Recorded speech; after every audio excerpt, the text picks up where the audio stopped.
आसंता वर्षरू आरंभ हेब बाल बटिका विभाग तरफ प्रस्तुति आरंभ। आसंता वर्षरू बाल बटिका कार्यकारी हेब 45,000 प्राथमिक विद्यालय में कार्यकारी हेब बाल बटिका। गणशिक्षा मंत्री नित्यानंद गंडक सूचना। एने विभाग पक्षर प्रस्तुति आरंभ होती मंत्री। भित्तिभूमि कौन असुविधा हेब नहीं। बजेट रे शिक्षा को अधिक गुरुत्व मिली। शिक्षा 31,185 कोटी व्यय बराद कर नजर पकाइबा परवर्ती खबर पर एमानकु मासिक 30,000 देवे सरकार। बजेट रे बड़ घोषणा करिसेंती मुख्यमंत्री मोहन चरण माझी। राज्यर पद्म पुरस्कार प्राप्ति व्यक्ति को 2025 जनवरी रु मासिक 30,000 टंका प्रदान करा जिवो। सरकार बड़ घोषणा। सोमवार आर्थिक वर्ष 2025-26 बजेट उपस्थापन करा जायछि। तेबे चलित वर्ष बजेट रे उड़िया अस्मिता को स्थान दिया जायथिबा कहिसेंती मुख्यमंत्री मोहन चरण माझी।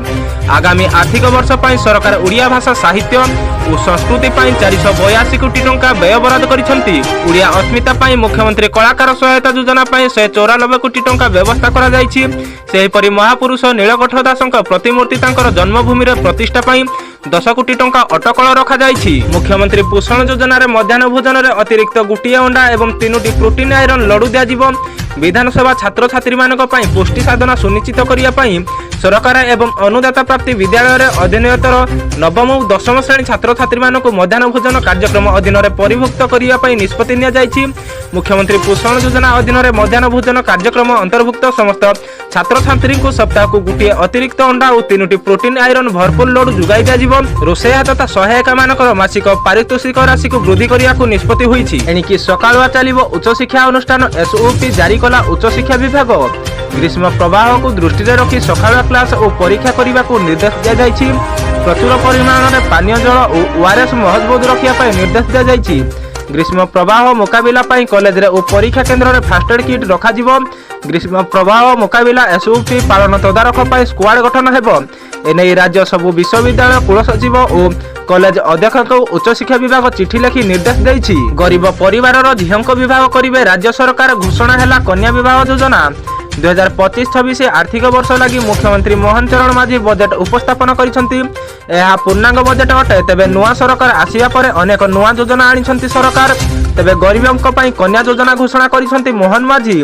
मुख्यमंत्री कन्या विवाह योजना घोषणा करा जायछि। एही योजना अधीन रे गरीब परिवार झीओं विवाह करिवे राज्य सरकार। एथिपई बजेट रे 12 कोटी टंका व्यय बराद करा जायछि। अन्यपटे मुख्यमंत्री कहिसेंती किशोरी सुभद्रा संजय कार्यकारी हेबो। सेहिपरि सुभद्रा सखी सुभद्रा यात्रा सुभद्रा संघ कार्यकारी उहा सुभद्रा कॉलेज सेंटर सुभद्रा सहयोगी सुभद्रा पंडित सुहजज्ञ सुभद्रा भली कार्यक्रम आरंभ हेबो। प्रधानमंत्री सूर्य घर योजना को नहीं बड़ घोषणा। 2025-26 आर्थिक वर्ष लगी मुख्यमंत्री मोहन चरण माझी सोमवार विधानसभा रे पूर्णांग बजेट उपस्थापन करिसेंती। एही समय प्रधानमंत्री सूर्य घर योजना को नहीं बड़ घोषणा करिसेंती राज्य सरकार। सरकार प्रधानमंत्री सूर्य घर मागणा बिजुली योजना को संपूर्ण रूपे कार्यकारी करने को प्रतिश्रुति देइछंती। एही योजना को हिताधिकारी मानकर मध्य अधिक ग्रहणीय और विस्तार करने सेमानकु 3 किलोवाट क्षमता पर्यंत घरी सोलार प्रकल्प स्थापन निमंते 60,000 टंका अतिरिक्त राज्य आर्थिक सहायता प्रदान करा जिवो। जहाँ केंद्रीय आर्थिक सहायता अनुरूप प्रधानमंत्री सूर्य घर योजना अतिरिक्त राज्य सहायता प्रदान पाई ओडिशा अक्षय शक्ति विकास योजना अधीन 2025-26 आर्थिक वर्ष में 820 कोटी टंका आवंटन करने को प्रस्ताव रखी। बदलिब पाणीपाग। आज राज्य में वर्षा 3 दिन धरी राज्य में हालुका वर्षा नहीं पूर्वानुमान करिछि आंचलिक पाणीपाग विज्ञान केन्द्र निर्देशिका मनोरमा महांती कहिसेंती।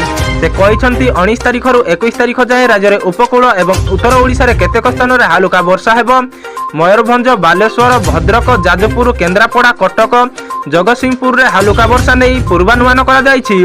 सेहिपरि ढेंकानाल अनुगुल देवगढ़ सुंदरगढ़ झारसुगुड़ा और संबलपुर रे घड़घड़ी बिजुली सह वर्षा नहीं आंचलिक पाणीपाग विज्ञान केन्द्र पूर्वानुमान करिछि। 19 और 20 तारिख रे 10 जिला को वज्रपात आशंका रहिछि। वृद्धि पाउथुवा तापमात्रा भितर हालुका वर्षा आनिब आश्वस्ति। मागणा रे जगा दर्शन करिवे श्रद्धालु। गरीबों को मागणा रे श्रीक्षेत्र बुलाइबा पई सरकार आनिछंती नुआ योजना। श्री जगन्नाथ दर्शन योजना पई चलित बजेट रे 30 कोटी टंका व्यवस्था करा जायछि। एही योजना रे भक्त माने विभिन्न जिला सदर महकुमार बस रे पुरी आसी महाप्रभु को दर्शन करने सह मागणा रे महाप्रसाद सेवन करि परिबे। चलित बजेट रे पर्यटन क्षेत्र को भी गुरुत्व देइछि राज्य सरकार। एथिरे घटगां तारिणी मंदिर रो विकास मध्य रहिछि। यह 10 जिले में ऐतिहासिक पर्यटन कम्प्लेक्स करने नहीं एथर बजेट रे व्यय बराद होईछि। पानीय जल जोगाण को नहीं गृह रे उठिला प्रश्न विभागीय मंत्री रखिले उत्तर। ଏବେ ବି ଅନେକ ଗାଁ ବିଶୁଦ୍ଧ ପାନୀୟ ଜଳ ପାଇବାରେ ଅସୁବିଧାର ସମ୍ମୁଖୀନ ହେଉଛନ୍ତି। ଏନେଇ ଗୃହରେ ଉଠିଲା ପ୍ରଶ୍ନ 2026 ସୁଦ୍ଧା ସବୁ ଗାଁକୁ ଯୋଗାଇ ଦିଆଯିବ ପାଇପ୍ ପାଣିର ସୁବିଧା। ଏନେଇ ଗୃହରେ ଲିଖିତ ଉତ୍ତର ରଖିଲେ ପାନୀୟ ଜଳ ଯୋଗାଣ ମନ୍ତ୍ରୀ। କହିଲେ ରାଜ୍ୟରେ 6794ଟି ପଞ୍ଚାୟତ ରହିଛି, 52063ଟି ୱାର୍ଡକୁ ବିଶୁଦ୍ଧ ପାଣି ଯୋଗାଇ ଦିଆଯାଉଛି। 2026 ସୁଦ୍ଧା 40193ଟି ୱାର୍ଡକୁ ପାଇପ୍ ପାଣିର ସୁବିଧା ପହଞ୍ଚାଇବା ଲକ୍ଷ୍ୟ ରହିଛି। ଏହାସହ ଜଳ ଜୀବନ ମିଶନରେ ଅବଧି ବଢ଼ିଛି। କେନ୍ଦ୍ର ସରକାର ଏନେଇ ଅଧିକ ଅର୍ଥ ବ୍ୟବହାର କରିଛନ୍ତି। ବସୁଧା ଯୋଜନାରେ 1600 କୋଟି 24 ଘଣ୍ଟିଆ ବିଶୁଦ୍ଧ ପାନୀୟ ଜଳ ଯୋଗାଇ ସରକାର ଲକ୍ଷ୍ୟ ରଖିଛନ୍ତି। ପ୍ରଧାନମନ୍ତ୍ରୀ ଆବାସ ଯୋଜନାରେ 5 ଲକ୍ଷ ଘର ନିର୍ମାଣ ହେବ। 2025-26 ବର୍ଷ ଆର୍ଥିକ ଲାଗି ମୁଖ୍ୟମନ୍ତ୍ରୀ ମୋହନ ଚରଣ ମାଝୀ ସୋମବାର ବିଧାନସଭାରେ ପୂର୍ଣ୍ଣାଙ୍ଗ ବଜେଟ୍ ଉପସ୍ଥାପନ କରିଛନ୍ତି। ଏହି ସମୟରେ ପ୍ରଧାନମନ୍ତ୍ରୀ ସୂର୍ଯ୍ୟ ଘର ଯୋଜନାକୁ ନେଇ ବଡ଼ ଘୋଷଣା ମଧ୍ୟ କରିଛନ୍ତି ରାଜ୍ୟ ସରକାର। ସରକାର ପ୍ରଧାନମନ୍ତ୍ରୀ ସୂର୍ଯ୍ୟ ଘର ମାଗଣା ବିଜୁଳି ଯୋଗାଣକୁ ସମ୍ପୂର୍ଣ୍ଣ ରୂପେ କାର୍ଯ୍ୟକାରୀ କରିବାକୁ ପ୍ରତିଶ୍ରୁତିବଦ୍ଧ। ଏହି ଯୋଜନାକୁ ହିତାଧିକାରୀମାନଙ୍କ ମଧ୍ୟରେ ଅଧିକ ଗ୍ରହଣୀୟ ଓ ବିସ୍ତାର କରିବା ପାଇଁ ସେମାନଙ୍କୁ 3 କିଲୋୱାଟ କ୍ଷମତା ପର୍ଯ୍ୟନ୍ତ ଘରୋଇ ସୋଲାର ପ୍ରକଳ୍ପ ସ୍ଥାପନ ନିମନ୍ତେ 60,000 ଟଙ୍କା ଅତିରିକ୍ତ ରାଜ୍ୟ ଆର୍ଥିକ ସହାୟତା ପ୍ରଦାନ କରାଯିବ। ଅନ୍ତ୍ୟୋଦୟ ଯୋଜନା ପାଇଁ ବଜେଟରେ 7,550 କୋଟି ବ୍ୟୟ ବରାଦ ହୋଇଛି। ପିଏମ୍ ଜନମନ ଯୋଜନାରେ 200 କୋଟି ବଣ୍ଟନ ହେବ। ପ୍ରଧାନମନ୍ତ୍ରୀ ଆବାସ ଯୋଜନାରେ 5 ଲକ୍ଷ ଘର ନିର୍ମାଣ ହେବ। 5 ଲକ୍ଷ ଘର ନିର୍ମାଣ ପାଇଁ 4,500 କୋଟି ବଣ୍ଟନ ହେବ।